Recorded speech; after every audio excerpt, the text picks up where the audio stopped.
ഇന്ന് ആരും ശ്രദ്ധിക്കപ്പെടാത്തൊരു മെയിൻ ഘടകമാണ് നമ്മുടെ ശരീരത്തിലെ പ്ലേറ്റ്ലെറ്റ്സ് എന്ന് പറയുന്നത്. പലരും അത് കുറഞ്ഞു കഴിഞ്ഞാലൊന്നും അത്ര ബോധറാവില്ല. എന്തെങ്കിലും ഒരു ഇൻഫെക്ഷൻസ് ഒക്കെ വരുമ്പോഴാണ്, അല്ലെങ്കിൽ ചിക്കൻ ഗുനിയ, ഡെങ്കു പോലത്തെ ഇത്തരം വൈറൽ ഇൻഫെക്ഷൻസ് ഒക്കെ വരുമ്പോഴാണ് നമ്മൾ പ്ലേറ്റ്ലെറ്റ്സിന്റെ ആ ഒരു കൗണ്ടും എല്ലാം നമ്മൾ കൂടുതലായിട്ടും ഒബ്സർവ് ചെയ്യുന്നത്. ഈ പ്ലേറ്റ്ലെറ്റ്സ് നമ്മുടെ ശരീരത്തിൽ എന്തൊക്കെ ഫങ്ഷൻസ് ആണ് ചെയ്യുന്നത്, അത് കുറഞ്ഞു കഴിഞ്ഞാൽ എന്തൊക്കെ രീതിയിലുള്ള ലക്ഷണങ്ങൾ കാണിക്കും, ഇത് നമുക്ക് എങ്ങനെ മാനേജ് ചെയ്യാം, ഭക്ഷണത്തിലൂടെ തന്നെ നമുക്ക് എങ്ങനെ മാനേജ് ചെയ്യാമെന്ന് ഇന്നത്തെ വീഡിയോയിലൂടെ നമുക്കൊന്ന് ഡിസ്കസ് ചെയ്യാം. ഹായ്, ഞാൻ doctor Juhi Das, QNB health കെയറിലെ ഹോമിയോപ്പത്തിക് ഫിസിഷ്യനാണ്.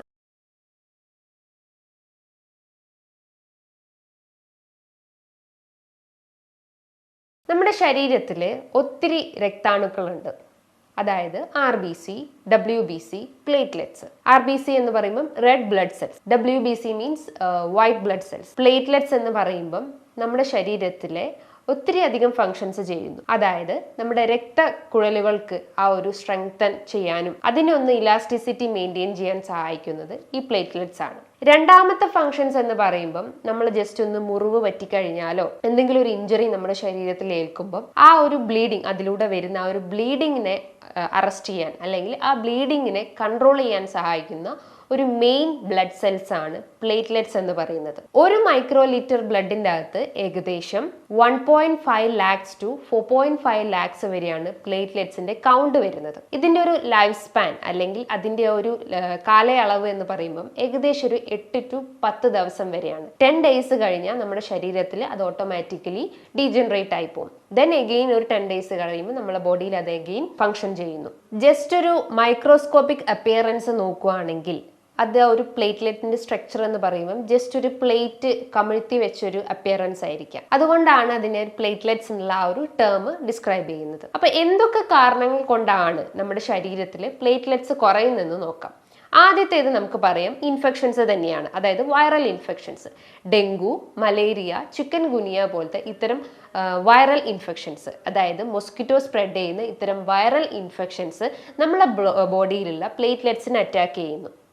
അതിൻ്റെ ഭാഗമായിട്ട് നമുക്ക് ഇത്തരം ഫീവർ പ്രശ്നങ്ങളും അതേപോലെ തന്നെ വീക്ക്നെസ്സും ബോഡി പെയിൻ, ജോയിന്റ് പെയിൻസും ഒക്കെ ഡെവലപ്പ് ചെയ്യാനുള്ള ഒരു ചാൻസസ് ഉണ്ട്. മറ്റൊരു പ്രധാനപ്പെട്ട ഒരു റീസൺ എന്ന് പറയുമ്പം നിങ്ങളുടെ ശരീരത്തിൽ എന്തെങ്കിലും ബാക്ടീരിയൽ ഇൻഫെക്ഷൻസ്, അതായത് സെപ്റ്റിസീമിയ അല്ലെങ്കിൽ H. പൈലോറി പോലത്തെ ഇത്തരം ബാക്ടീരിയൽ ഇൻഫെക്ഷൻസ് നിങ്ങളുടെ ഗട്ടിനെയോ അല്ലെങ്കിൽ നിങ്ങളുടെ പ്രതിരോധ ശേഷിനെയോ അഫക്റ്റ് ചെയ്തിട്ടുണ്ടെങ്കിൽ അതിൻ്റെ ഭാഗമായിട്ടും നമ്മൾ ജസ്റ്റ് ഒന്ന് CBC അല്ലെങ്കിൽ കംപ്ലീറ്റ് ബ്ലഡ് കൗണ്ട് ചെക്ക് ചെയ്ത് കഴിഞ്ഞാൽ അതിൻ്റെ അകത്ത് പ്ലേറ്റ്ലെറ്റ്സിൻ്റെ വാല്യൂ നല്ല രീതിയിൽ റിഡ്യൂസ്ഡ് ആയിട്ടുണ്ടെന്ന് മനസ്സിലാക്കാം. ഈ പ്ലേറ്റ്ലെറ്റ്സ് ഉൽപ്പാദിപ്പിക്കുന്ന ഒരു മെയിൻ സെൻറ്റർ എന്ന് പറയുമ്പം നമ്മുടെ ശരീരത്തിലെ ബോൺ മാരോ അഥവാ മജ്ജ, ഇതിൽ നിന്നാണ് നമ്മുടെ ശരീരത്തിൽ പ്ലേറ്റ്ലെറ്റ്സ് ഉൽപ്പാദിപ്പിക്കുന്നത്. അപ്പോൾ ഈ ബോൺ മാരോയ്ക്ക് എന്തെങ്കിലും ഒരു ഇൻഫെക്ഷൻസ് വരികയാണെങ്കിൽ അല്ലെങ്കിൽ എന്തെങ്കിലും ഒരു ക്യാൻസറോ അങ്ങനെ എന്തെങ്കിലും ഒരു ഇൻഫെക്ഷൻസ് ബോൺ മാരോനെ അഫക്റ്റ് ചെയ്തിട്ടുണ്ടെങ്കിൽ അതിൻ്റെ ഭാഗമായിട്ടും അല്ലെങ്കിൽ അതിൻ്റെ ഒരു ആഫ്റ്റർ എഫക്റ്റ് ആയിട്ട് നമ്മുടെ ശരീരത്തിൽ പെട്ടെന്ന് പ്ലേറ്റ്ലെറ്റ്സ് റെഡ്യൂസ് ആവാനുള്ള ഒരു ചാൻസസ് ഉണ്ട്. മറ്റൊരു പ്രധാനപ്പെട്ട ഒരു റീസൺസ് എന്ന് പറയുമ്പം നിങ്ങളുടെ ശരീരത്തിൽ കിഡ്നിയിൽ എന്തെങ്കിലും ഡാമേജ് സംഭവിക്കുമ്പോൾ അല്ലെങ്കിൽ ലിവർ ഫെയിലിയർ അല്ലെങ്കിൽ റീനൽ ഫെയിലിയർ ഒക്കെ ആണെങ്കിൽ അതിൻ്റെ ഒരു ആഫ്റ്റർ എഫക്റ്റ് ആയിട്ടും അല്ലെങ്കിൽ അതിൻ്റെ ഒരു എൻഡ് റിസൾട്ട് ആയിട്ടും നമുക്ക് ഈ ഒരു പ്ലേറ്റ്ലെറ്റ്സ് നല്ല രീതിയിൽ റിഡക്ഷൻസ് കാണിക്കുന്നു. നമ്മുടെ കുടലിൻ്റെ അകത്ത് എന്തെങ്കിലും വൈറൽ ഇൻഫെക്ഷൻസ്, അതായത് ഇൻഫ്ലമേറ്ററി ബവൽ ഡിസീസോ ഇറിറ്റബിൾ ബവൽ സിൻഡ്രോം പോലത്തെ ഇത്തരം ബവൽ ഇൻഫെക്ഷൻസ് ഒക്കെ വരുവാണെങ്കിൽ അല്ലെങ്കിൽ ഗ്യാസ്ട്രൈറ്റിസ്, H. പൈലോറി പോലത്തെ ഇത്തരം ഗ്യാസ്ട്രൈറ്റിസ് ഇൻഫെക്ഷൻസ് ഒക്കെ നമ്മുടെ ബോഡീനെ എഫക്റ്റ് ചെയ്തിട്ടുണ്ടെങ്കിൽ അല്ലെങ്കിൽ ഇൻറ്റസ്റ്റൈൻസിനൊക്കെ എഫക്റ്റ് ചെയ്തിട്ടുണ്ടെങ്കിൽ അതിൻ്റെ ഭാഗമായിട്ടും നിങ്ങൾക്ക് പ്ലേറ്റ്ലെറ്റ്സിൽ റിഡക്ഷൻ സംഭവിച്ചിട്ടുണ്ടെന്ന് മനസ്സിലാക്കാം. മറ്റൊരു പ്രധാനപ്പെട്ട ഒരു റീസൺ എന്ന് പറയുമ്പം എന്തെങ്കിലും ഇൻഫെക്ഷൻസ്, അതായത് ഇൻഫെക്ഷൻസ് വന്നു പോയി കഴിഞ്ഞാൽ, അതായത് ചിക്കൻ ബോക്സ്, അതേപോലെ തന്നെ മലേറിയ, ഡെങ്കു, ഇത്തരം HIV പോലത്തെ ഇൻഫെക്ഷൻസിൻ്റെ ഭാഗമായിട്ടും അല്ലെങ്കിൽ ആ ഇൻഫെക്ഷൻസ് വന്നു പോയി കഴിഞ്ഞാലും ഇത്തരം പ്ലേറ്റ്ലെറ്റ്സിൽ വേരിയേഷൻസ് കാണിച്ചെന്ന് വരാം. ഇനി പ്ലേറ്റ്ലെറ്റ്സ് കുറഞ്ഞു കഴിഞ്ഞാൽ നമ്മുടെ ശരീരത്തിൽ പല രീതിയിലുള്ള ലക്ഷണങ്ങൾ കാണിക്കും. ഞാൻ തുടക്കത്തിൽ തന്നെ പറഞ്ഞു, ഈ പ്ലേറ്റ്ലെറ്റ്സ് എന്ന് പറയുമ്പോൾ എന്താണ്, നമ്മുടെ രക്തക്കുഴലുകൾക്ക് ആ ഒരു ഇലാസ്റ്റിസിറ്റി മെയിൻറ്റെയിൻ ചെയ്യാനും അതേപോലെ തന്നെ അതിൻ്റെ ഒരു ബ്രേക്കേജും അതിനെ റിപ്പയർ ചെയ്യാൻ സഹായിക്കുന്ന ഒരു മെയിൻ ബ്ലഡ് സെൽസ് ആണ് പ്ലേറ്റ്ലെറ്റ്സ് എന്ന് പറയുന്നത്. അപ്പം ഒരു മെയിൻ സിംറ്റം എന്ന് പറയുന്നത് എന്താണ്? നമ്മൾ ജസ്റ്റ് ഒന്ന് വീണ് കഴിഞ്ഞാലോ അല്ലെങ്കിൽ ജസ്റ്റ് ഒന്ന് മുറിവ് പറ്റി കഴിഞ്ഞാലോ അത് പെട്ടെന്ന് ഉണങ്ങുന്നില്ല. അതായത് ഹീലിംഗ് പ്രോസസ്സ് വളരെ ഡിലേഡ് ആയി പോകുന്നു. ഒരു ബ്രൂയിസ്ഡ് അപ്പിയറൻസ് ഉണ്ടാവുന്നു, ഒരു ചതഞ്ഞ പോലെ ഇരിക്കുന്നത് പോലെ കാണുന്നു നമ്മുടെ സ്കിന്നിന്റെ സർഫസ് നോക്കുകയാണെങ്കിൽ. അതാണ് പ്രധാനപ്പെട്ട ഒരു ലക്ഷണം എന്ന് പറയുന്നത്. മറ്റൊരു പ്രധാനപ്പെട്ട ഒരു ലക്ഷണം എന്ന് പറയുന്നത് നമുക്ക് വീക്ക്നെസ്, അതിശക്തമായിട്ടുള്ളൊരു വീക്ക്നെസ് അനുഭവപ്പെടുന്നു. ഇപ്പൊ ഡെങ്കുവിന്റെ കേസസ് നോക്കുകയാണെങ്കിൽ പ്ലേറ്റ്ലെറ്റ്സ് നല്ല രീതിയിൽ റിഡക്ഷൻസ് കാണിക്കും, അല്ലെങ്കിൽ പെട്ടെന്ന് അത് കുറഞ്ഞു പോകാനുള്ള ഒരു ചാൻസസ് ഉണ്ട്. അതായത് പ്ലാസ്മോഡിയം വൈവാക്സ് പോലത്തെ ഇത്തരം വൈറസ് ആണ് നമ്മുടെ ഈ പ്ലേറ്റ്ലെറ്റ്സിനെ അറ്റാക്ക് ചെയ്യുന്നത്. അപ്പൊ അതിന്റെ ഭാഗമായിട്ടും നമുക്ക് പ്ലേറ്റ്ലെറ്റ്സിൽ വേരിയേഷൻസ് കാണിക്കാം. അപ്പൊ അതിന്റെ ഒരു ആഫ്റ്റർ എഫക്റ്റ് ആയിട്ട് നമുക്ക് ബോഡി പെയിൻ, അതായത് ഓരോ ജോയിൻസും നമുക്ക് വേദന അനുഭവപ്പെടാം, മസിൽ പെയിൻസ് ഉണ്ടാവാം, ഫീവർ, അതേപോലെ തന്നെ വീക്ക്നെസ് അനുഭവപ്പെടാം, ഒന്നിനും ഒരു ഉന്മേഷം ഇല്ലാത്തൊരവസ്ഥ, എപ്പോഴും കിടക്കണം എന്നുള്ള ആ ഒരു ടെൻഡൻസി വരിക, മെന്റലിയും ഫിസിക്കലിയും നമുക്ക് വീക്ക്നെസ് അനുഭവപ്പെടുക. അപ്പൊ വീക്ക്നെസ് ഒരു സെക്കൻഡ് സിംറ്റം ആയിട്ട് നമുക്ക് പറയാം. അതേപോലെ തന്നെ നിങ്ങളുടെ ഓറിഫൈസസ്, അതായത് യൂറിൻ നോക്കുവാണെങ്കിൽ അതിൻ്റെ അകത്ത് ബ്ലഡ് മിക്സ്ഡ് ആയിട്ടുണ്ട്, സ്റ്റൂൾ അതല്ലെങ്കിൽ മലം നോക്കുവാണെങ്കിൽ അതിൻ്റെ അകത്തും ബ്ലഡ് മിക്സ്ഡ് ആയിട്ടുണ്ടെന്ന് മനസ്സിലാക്കാം. ഇങ്ങനെയൊക്കെ കാണുവാണെങ്കിൽ നിങ്ങൾ തീർച്ചയായിട്ടും ഒരു കംപ്ലീറ്റ് ബ്ലഡ് കൗണ്ട് അല്ലെങ്കിൽ പ്ലേറ്റ്ലെറ്റിന്റെ കൗണ്ട് ജസ്റ്റ് ഒന്ന് ചെക്ക് ചെയ്യേണ്ടതാണ്. ഞാൻ പറഞ്ഞു ഈ പ്ലേറ്റ്ലെറ്റ്സ് എന്ന് പറയുമ്പോൾ എന്താ, നമ്മളെ ബ്ലഡ് വെസൽസിനെ കൺട്രോൾ ചെയ്യുന്നതും അല്ലെങ്കിൽ ആ ഒരു ഇലാസ്റ്റിസിറ്റി മെയിൻറ്റെയിൻ ചെയ്യാൻ സഹായിക്കുന്നത് പ്ലേറ്റ്ലെറ്റ്സ് ആണെന്ന് പറഞ്ഞു. അപ്പൊ പെട്ടെന്ന് തന്നെ നമുക്കൊരു മുറിവ് പറ്റിക്കഴിഞ്ഞാൽ ആ ഒരു ബ്ലീഡിങ് ടെൻഡൻസി ഉണ്ടെങ്കിൽ അത് കൺട്രോൾ ചെയ്യാൻ പറ്റുന്നില്ല, അല്ലെങ്കിൽ മുറിവ് പറ്റിക്കഴിഞ്ഞാൽ ആ ബ്ലീഡിങ്ങിന് കണ്ടിന്യൂസ് ആയിട്ട് പോയിക്കൊണ്ടിരിക്കുന്നു. രക്തം ഒരു സ്റ്റോപ്പേജ് ഇല്ലാതെ അല്ലെങ്കിൽ കൃത്യമായിട്ടുള്ള ഒരു ഫ്ലോ ഇല്ലാതെ തന്നെ അത് ബ്ലീഡ് ചെയ്തുകൊണ്ടേ നിൽക്കുന്നു. എക്സാമ്പിൾ നോക്കുകയാണെങ്കിൽ നമ്മൾ ജസ്റ്റ് ഒന്ന് ബ്രഷ് ചെയ്യുകയാണെങ്കിൽ നമ്മുടെ ബ്രഷ് ജസ്റ്റ് നമ്മുടെ മോണകളിലൊക്കെ തട്ടിപ്പോയി കഴിഞ്ഞാൽ പെട്ടെന്ന് ബ്ലീഡിങ് വരിക, ബ്ലീഡിങ് ഗംസ് എന്ന് പറയുന്നു. വൈറ്റമിൻ സിന്റെ ഡെഫിഷ്യൻസിന്റെ ഭാഗമായിട്ടും നമുക്ക് ഇത്തരം ലക്ഷണങ്ങൾ കണ്ടെന്ന് വരാം. നമ്മുടെ സ്കിന്ന് നോക്കുവാണെങ്കിൽ ജസ്റ്റ് ഒരു റെഡ് കുത്തു പോലെ അല്ലെങ്കിൽ റെഡ് സ്പോട്ട്സ് പോലെ നമ്മുടെ സ്കിന്നിന്റെ ആ ഒരു പല ഏരിയാസിലായിട്ടും കാണപ്പെടുന്നു. അതിനെയാണ് ഇഡിയോപതിക് ത്രോംബോസൈറ്റോപീനിക് പെർപ്യൂറ എന്ന് പറയുന്നത്. അതേപോലെ തന്നെ നമുക്ക് ഹൃദയാഘാതത്തിന്റെ ബുദ്ധിമുട്ടുകൾ ഉണ്ടാവുന്നു, അതായത് കിതപ്പ് പോലത്തെ ഫീലിംഗ് ഉണ്ടാവുന്നു, പാൽപിറ്റേഷൻ, ഒരു ആങ്സൈറ്റി ഫീലിംഗ് അനുഭവപ്പെടുന്നു, എപ്പോഴും ക്ഷീണം അനുഭവപ്പെടുന്നു. സ്കിന്ന് നോക്കുകയാണെങ്കിൽ നല്ല രീതിയിൽ ഇങ്ങനെ ഡ്രൈനെസിന്റെ പ്രശ്നങ്ങൾ ഉണ്ടാവുന്നു, റെഡ് സ്പോട്ട്സ് പോലെ കാണപ്പെടുന്നു. അതേപോലെ തന്നെ നമ്മളെ ശരീരത്തിൽ മുറിവ് പറ്റിക്കഴിഞ്ഞാലും ആ മുറിവ് ഉണങ്ങാത്തൊരവസ്ഥ ഉണ്ടാവുന്നു, ഒരു ബ്രൂയിസ്ഡ് അപ്പിയറൻസ് കാണപ്പെടുന്നു.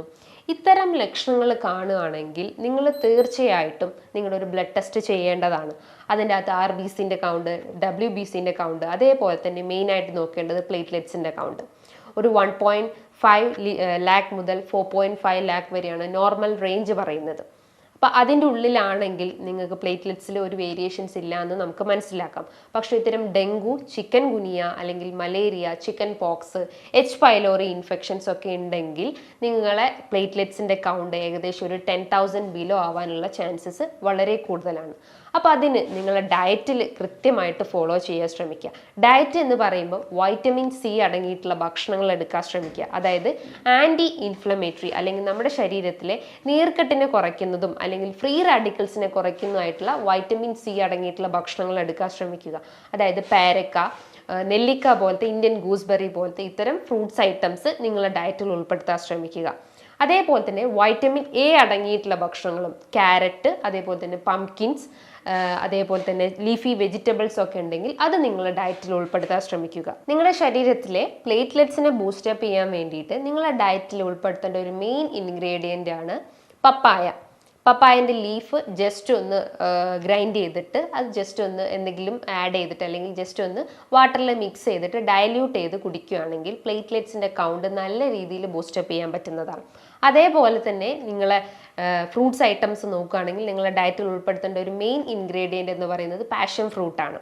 അതായത് നല്ല രീതിയിൽ നമ്മുടെ ബോഡിയിലെ പ്ലേറ്റ്ലെറ്റ്സ് ഇൻക്രീസ് ചെയ്യാനും നമുക്ക് നല്ല രീതിയിൽ ഒരു ഉറക്കം കിട്ടാനും നമ്മുടെ ബ്ലഡ് പ്രഷർ കൺട്രോൾ ചെയ്യാൻ സഹായിക്കുന്ന ഒരു മെയിൻ ഫ്രൂട്ടാണ് പാഷൻ ഫ്രൂട്ട് എന്ന് പറയുന്നത്. അത് നിങ്ങളുടെ ഡയറ്റിൽ നിങ്ങൾ ഭക്ഷണം കഴിക്കുന്നതിൻ്റെ മുൻപേ ആയിട്ട്, ഡിന്നറിൻ്റെ മുൻപേ ആയിട്ട് ജസ്റ്റ് ഒന്ന് ഒരു ടീസ്പൂൺ ജസ്റ്റ് ഒരു ഹണി ആഡ് ചെയ്തിട്ട് കുടിക്കാവുന്നതാണ്. അപ്പോൾ ഒരു ഡീപ്പ് സ്ലീപ്പ് അല്ലെങ്കിൽ ഒരു സൗണ്ട് സ്ലീപ്പ് കിട്ടുന്നതാണ്. ബ്ലഡ് പ്രഷർ നമുക്ക് കൃത്യമായിട്ട് കൺട്രോൾ ചെയ്യാൻ പറ്റുന്നതാണ്.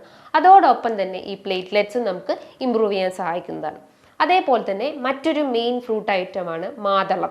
അതായത് നമ്മൾ HB ബൂസ്റ്റപ്പ് ചെയ്യാനും അനീമിയയുടെ പ്രശ്നങ്ങളുണ്ടെങ്കിൽ അത് കൺട്രോൾ ചെയ്യാൻ സഹായിക്കുന്ന ഒന്നാണ് പൊമോഗ്രാനേറ്റ് എന്ന് പറയുന്നത്.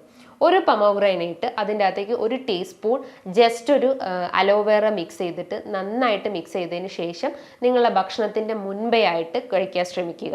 ഇത് പെട്ടെന്ന് തന്നെ ആ ഒരു റിഡക്ഷൻ്റെ പ്രശ്നങ്ങളുണ്ടെങ്കിൽ അത് ബൂസ്റ്റപ്പ് ചെയ്യാൻ സഹായിക്കുന്നതാണ്. അതോടൊപ്പം തന്നെ കിവി, സ്പിനാച്ച്, പപ്പായ, പൈനാപ്പിൾ, ഗൂസ്ബെറി ഇത്തരം ഫ്രൂട്ട്സ് ഐറ്റംസും നിങ്ങളുടെ ഡയറ്റിൽ ഉൾപ്പെടുത്താൻ ശ്രമിക്കുക. ഇങ്ങനെ ചെയ്യുകയാണെങ്കിൽ പെട്ടെന്ന് തന്നെ ആ ഒരു റിഡക്ഷൻ്റെ പ്രശ്നങ്ങൾ ഉണ്ടെങ്കിൽ അല്ലെങ്കിൽ പെട്ടെന്ന് തന്നെ നമുക്ക് പ്ലേറ്റ്ലെറ്റ്സിനെ ബൂസ്റ്റപ്പ് ചെയ്യാൻ സഹായിക്കുന്നതാണ്. ഇനി ഇതുമായി ബന്ധപ്പെട്ട് എന്തെങ്കിലും സംശയങ്ങൾ ഉണ്ടെങ്കിൽ നിങ്ങൾക്ക് താഴെ കാണുന്ന നമ്പറിൽ കോൺടാക്ട് ചെയ്യാവുന്നതാണ്. നല്ലൊരു ഹെൽത്ത് ടോപ്പിക്കുമായി വീണ്ടും കാണാം. താങ്ക്